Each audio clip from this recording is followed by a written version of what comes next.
Nah, satu pemandangan yang kurang elok, Gus. Anda keluar memakai celana pendek dan kaos oblong. Banyak orang bilang itu tidak pantas sebagai presiden Anda tampil seperti itu. Mengapa Anda tampil seperti itu? Lah ya itu supaya saya nggak dianggap presiden. Terus manfaatnya apa dengan dianggap tidak sebagai presiden? Loh, orang dingin hatinya, nggak jadi marah.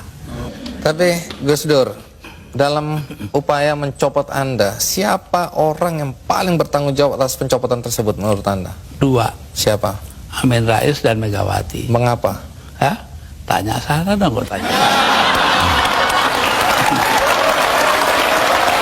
Nah, kalau memang Megawati dan Amin Rais dianggap orang yang paling bertanggung jawab atas pencopotan Anda, apakah Anda dendam sama mereka?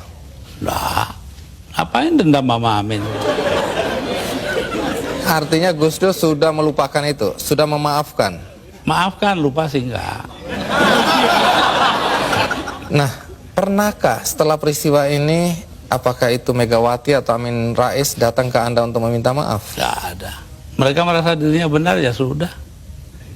Besok-besok akan terbukti oleh bangsa ini sendiri kok. Pernyataan ini agak bertentangan dengan kenyataan bahwa kelihatannya Gus Dur sama Pak Amin Rais sama Ibu Megawati akur-akur aja, rukun-rukun aja. Saya di dunia ini yang pantas pemimpin Indonesia ya, yang pantas jadi musuh saya cuma satu, Mas. Siapa itu? Pak Harto.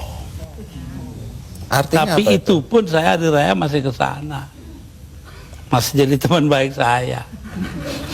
Artinya apa itu? Artinya saya nggak punya musuh dong di Indonesia.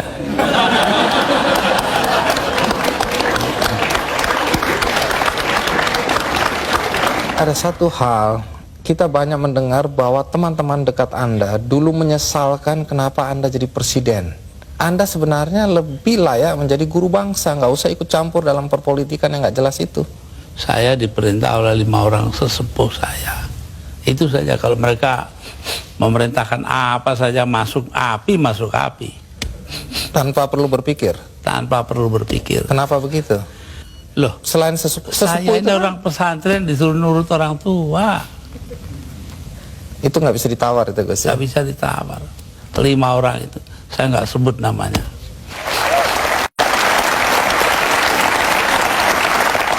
Ya, Gus Dur, dalam 20 bulan sebagai presiden, prestasi apa saja sih yang sudah dicapai? Saya itu menjadi presiden di saat Indonesia menghadapi bahaya akan terurai. Kelompok-kelompok separatis ada di mana-mana. Jadi saya berangkat keliling-keliling dunia itu 80 kali dalam 20 bulan. Jadi 4 kali 1 bulan. Itu tugas saya cuma satu. Apa? Yaitu membuat supaya integritas wilayah Indonesia ini tetap. Itu aja, nggak ada pikiran lain toh saya. Tapi ada yang menuduh. Dan ternyata berhasil toh. Kita tetap satu negara hari ini. Jadi Gus Dur merasa itu karena jasa Gus Dur? Bukan, artinya tugas saya begitu. Perkara saya berjasa itu adalah soal kedua. Tapi ada yang menuduh bahwa Gus Dur ini sebenarnya menggunakan aji mumpung. Mumpung jadi presiden, dibayari negara, keliling jalan-jalan. Allah nanti sejarah akan membuktikan. Tapi Gus Dur, perjalanan Anda itu menelan biaya sampai 52,7 miliar.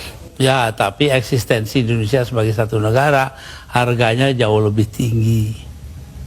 Jadi nggak bisa dipersoalkan itu biaya. Nggak bisa dipersoalkan.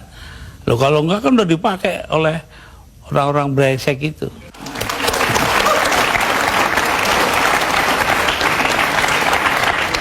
Salah satu yang masih menjadi perdebatan sampai sekarang adalah ketika Gus Dur membubarkan Departemen Sosial dan Departemen Penerangan. Kalau Departemen Sosial dulu, apa alasan persisnya? Sementara banyak orang terlantar yang harus diayomi oleh departemen itu. Persisnya itu. Karena departemen itu yang mestinya mengayomi rakyat, ternyata korupsinya gede-gedean. Sampai hari ini.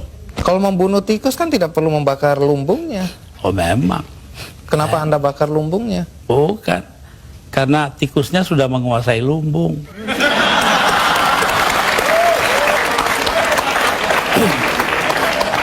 Depan dibubarkan,